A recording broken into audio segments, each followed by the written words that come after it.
11 ফেব্রুয়ারি নাফ নদী থেকে বাংলাদেশি 4 জেলেকে ধরে নিয়ে যাওয়ার 3 দিন পার হয়ে গেলেও এখনও আরাকান আর্মির কাছ থেকে ছাড়া পাননি তারা।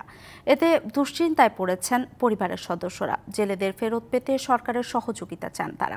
এদিকে জেলেদের ফেরত আনতে চেষ্টা চলছে বলে জানিয়েছে প্রশাসন।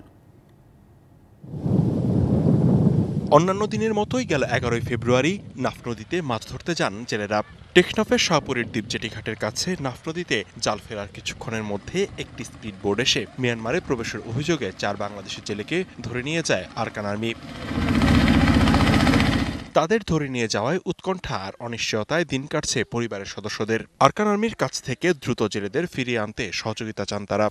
কালার এক্সপার্ট, জর্জ স্যাপ এবং মাইল্ড অন হ্যান্ডস টেকনোলজি সমৃদ্ধ অরিক্স ক্রিস্টাল ওয়াশ আপনার প্রশাসনেরও জানাই দি প্রশাসন আর কিছু না হোক তা না আর কিছু হইতোই না পারি মোবাইল টোবাইল করে দুঃখ নিদি দিয়ে আর তো যোগাযোগ করি না পারি না দুঃখ মানুষ হওয়ার গাদা পাঁচ জামারে দৌড়ি নিয়ে গই।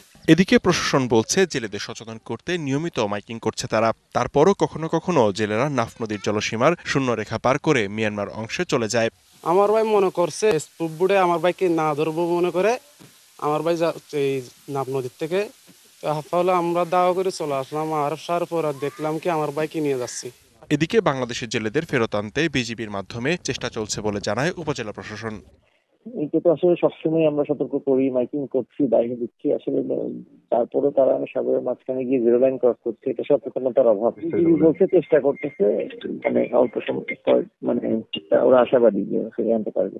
গেল বছর নভেম্বর ও ডিসেম্বরে আরাকান আর্মির কাছ থেকে ফেরত আনা হয় 26 জেলেকে। DBC news desk.